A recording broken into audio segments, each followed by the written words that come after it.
El 2 de septiembre de 1796, el bergantín Sally de Boston encalló en un banco de arena remoto del Océano Pacífico.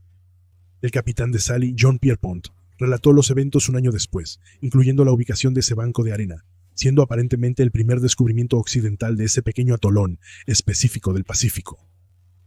Más tarde, una de las dos islas del atolón fue nombrada Isla Johnston, en honor al nombre de un capitán de mar británico que también registró la ubicación de las islas, aunque el nombre local para la isla era Iwipo Makapuni.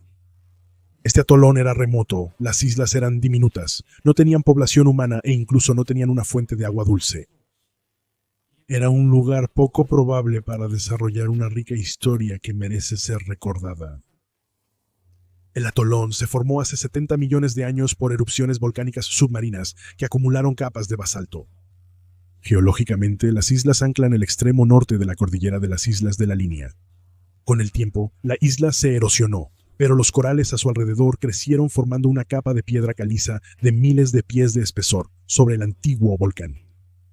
El área es una plataforma de coral poco profunda de unas 50 millas cuadradas. La primera explotación comercial de la isla Johnston fue por su guano, utilizado como fertilizante, una de más de 100 islas reclamadas bajo la Ley de Islas Guano de 1856 de los Estados Unidos. El reino de Hawái también reclamó la isla, nombrándola Kalana. El rey Kamehameha IV declaró que la isla fuera parte de su reino en julio de 1856. Sin embargo, el reino de Hawái nunca intentó explotar económicamente la isla, incluso mientras se extraía el excremento de pájaro, y la disputa se volvió irrelevante después de que Hawái fue anexada a los Estados Unidos en 1898. La isla fue mapeada y estudiada en la expedición Tanager de 1923, nombrada por el barco United States Ship Tanager, que realizó un estudio biológico exhaustivo. En parte como resultado de la encuesta, en 1926 el presidente Calvin Coolidge declaró la isla Johnston y la pequeña isla Sand junto a ella un refugio de aves, la reserva de la isla Johnston, para la protección de las aves nativas. El objetivo de la protección era principalmente luchar contra los cazadores furtivos que mataban aves nativas por sus plumas usadas en la moda y la sombrerería. Pero en ese momento el Departamento de Agricultura, responsable del refugio, no tenía barcos para visitar el remoto atolón. En 1934, el presidente Franklin Roosevelt trasladó la administración de la isla a la Marina, sujeto sin embargo al uso de dichas islas Johnston y Sand por parte del Departamento de Agricultura como refugio y lugar de cría para aves nativas. El cambio en la administración se debió en parte a que, a diferencia del Departamento de Agricultura, la Marina realmente tenía barcos que podían visitar la isla Johnston, pero también porque la Marina había desarrollado un interés en el atolón por motivos estratégicos. La Marina empezó a usar las islas rápidamente y en 1935 inició la construcción de una base de hidroaviones en una isla de arena. La base requirió voladura de coral para despejar el enfoque del hidroavión. Los materiales obtenidos se usaron para expandir la isla. Finalmente, la isla de arena se expandió hasta convertirse en una base de hidroaviones capaz de albergar un escuadrón de patrulla. Antle nunca había tenido una población humana antes, pero ahora de repente la pequeña isla de arena tenía instalaciones para 400 personas, incluyendo un comedor, un hospital, tanques de agua, una estación de radio y una torre de control. La Marina construyó un pequeño estacionamiento al suroeste de la isla, conectándolos con un terraplén, el primero de muchos cambios que el ejército haría a la geografía de las islas. El marín Jim Devine describió los cambios en Sand Island en 1944. En ese momento, Sand Island consistía en 2 islas conectadas por una carretera de coral de un solo carril de unos 600 pies de largo. La isla del noreste, de 5 acres, era natural. La isla del suroeste, dragada desde el mar, tenía el tamaño de un diamante de béisbol. El arrecife estaba a 45 centímetros sobre la marea alta, permitiendo pararse en el medio y lanzar coral al agua. Pero la Marina tenía planes más grandes para la cercana isla Johnston de mayor tamaño.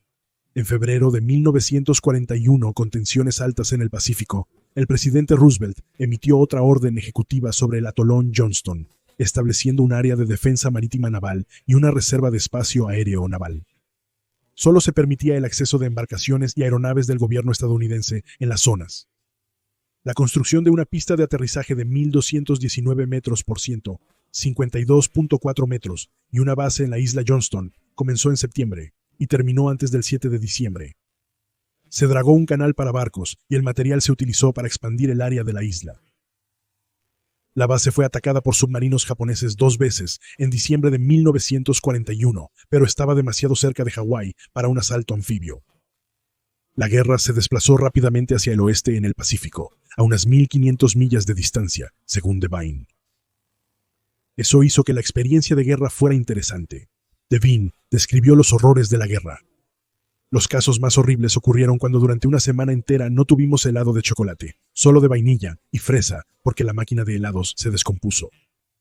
Después, la máquina de películas se averió por una semana y hasta un tiburón entró a nuestra zona de nado.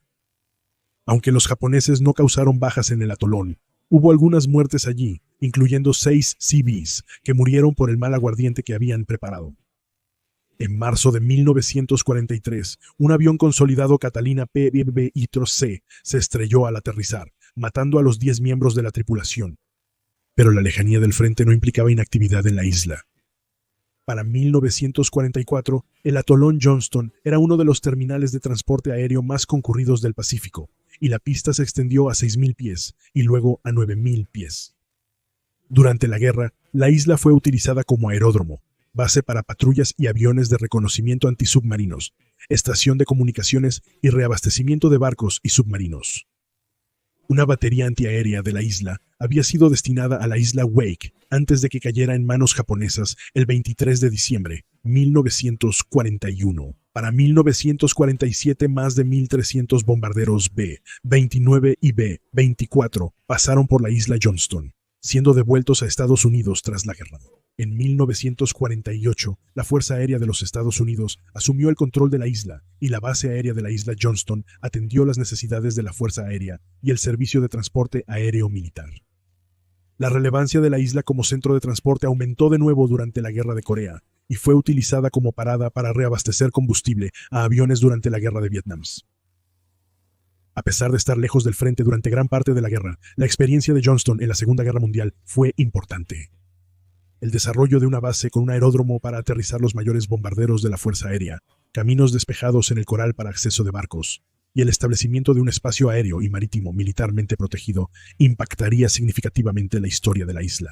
En el mundo de la posguerra, una base con tales instalaciones en una ubicación tan remota era valiosa para los Estados Unidos. Según Grace Plummer y Barbara Johnson, ex empleadas del Departamento de Energía en la isla, el atolón de Johnston tiene una gran ventana de lanzamiento, una laguna muy efectiva para limpiar el mar, y está lejos de áreas pobladas.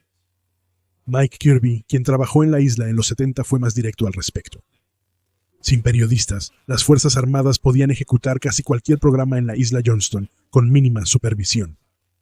Uno de sus usos era como estación de navegación. En 1958, una estación de navegación Loran, operada por la Guardia Costera de los Estados Unidos, comenzó a funcionar. Loran era un tipo de navegación radial hiperbólica, en la que un instrumento receptor de navegación en un barco o avión se utiliza para determinar la ubicación basándose en la diferencia en el tiempo de las ondas de radio recibidas de transmisores de balizas de navegación radial fijas en tierra. Establecer el transmisor en Johnston mejoró la precisión para determinar la posición de los barcos en una importante ruta de transporte. La Guardia Costera operó una estación en el atolón Lawrence por 34 años, finalizando en julio de 1992, debido a que la navegación por satélite redujo la necesidad de la estación. Pero Johnston también jugó un papel en la carrera de armas nucleares de la Guerra Fría. No solo el aeródromo era un punto de transporte importante entre Hawái y las islas involucradas en las pruebas, sino que también se realizaron algunas pruebas nucleares desde la isla.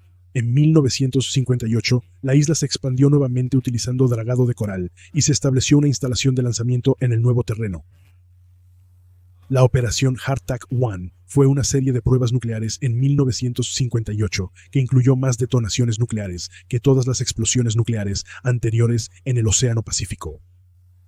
En agosto de 1958, las pruebas de alta altitud, TIC y Orange, fueron detonaciones de aproximadamente 3.8 megatones de misiles lanzados desde la instalación de lanzamiento de la isla Johnston.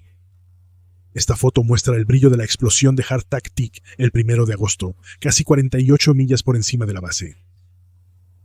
No obstante, las pruebas de la Operación Dominic en 1962 tuvieron el mayor impacto en el futuro de la isla. Entre mayo y noviembre de 1962, se lanzaron 9 misiles desde la isla Johnston, 8 Thor de alcance intermedio y un Nike Hércules. 4 de esos lanzamientos fallaron en diferentes puntos y 3 de esos fracasos resultaron en una contaminación radiológica significativa en la isla. El lanzamiento Bluegill Prime del 25 de julio en la plataforma resultó en explosiones e incendios que envolvieron el misil y la ojiva nuclear. Según un informe de 2016 del Centro de Seguridad de la Fuerza Aérea, División de Seguridad de Armas, el fracaso del lanzamiento provocó una extensa contaminación radiactiva en la plataforma de lanzamiento. El complejo de lanzamiento de la isla Johnston fue gravemente dañado y contaminado con plutonio. Los lanzamientos se detuvieron hasta poder desechar los escombros radiactivos y reconstruir la plataforma de lanzamiento. Se enviaron tropas para una limpieza rápida, pero las reparaciones tardaron 3 meses. En 2016, la Fuerza Aérea indicó que los impactos radiológicos del fallo del lanzamiento de Bluegill Prime causaron importantes actividades de limpieza durante Dominic 1 y casi 4 décadas después de los fallos.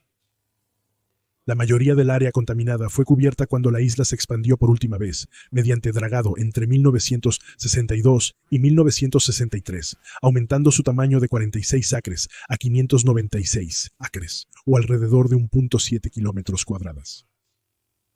Los lanzamientos de Dominic 1 desde la isla Johnston incluyeron el lanzamiento de Starfish Prime, el 8 de julio.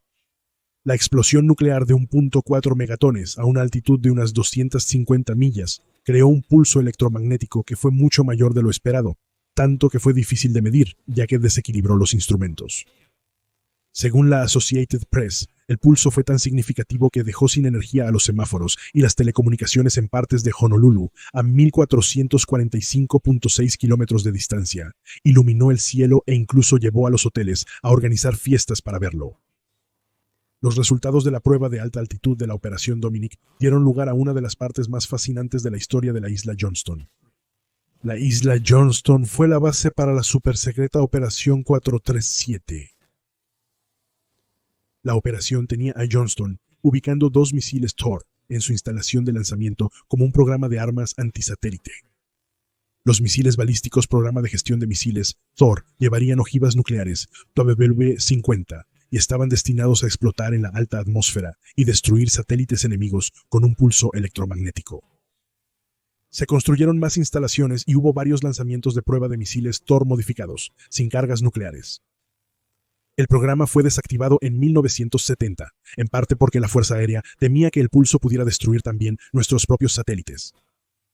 Johnston también albergó parte del programa de seguimiento de satélites de los Estados Unidos, con una estación de seguimiento equipada con cámara Baker-Nunn desde 1965 hasta 1977. La cámara usaba película de 50 milímetros de ancho, derivada del proceso CinemaScope 55, y una apertura de 51 centímetros para seguir satélites en el cielo. Como parte de programas de la Guerra Fría, Johnston también se usó para recuperar datos de satélites de reconocimiento de la CIA. Los satélites en órbita baja lanzarían cápsulas con cartuchos de película. Las cápsulas serían capturadas en pleno vuelo por aviones JCE-130 con base en la isla Johnston y operados por la Oficina Nacional de Reconocimiento de los Estados Unidos. Además de las pruebas nucleares y el espionaje, Johnston participaba en el programa de armas biológicas de Estados Unidos. Johnston fue uno de los sitios del proyecto Shipboard Hazard and Defense, que buscaba evaluar las vulnerabilidades de los navíos estadounidenses ante ataques químicos y biológicos.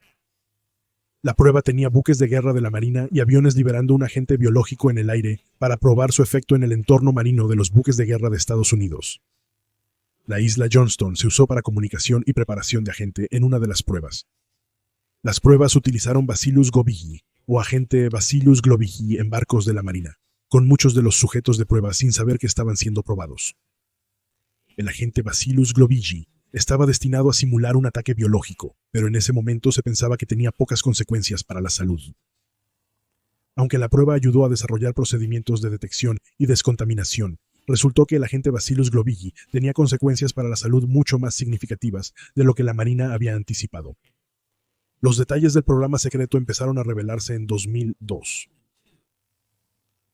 En 1970, la remota ubicación de Johnston le dio otro uso: almacenar armas químicas.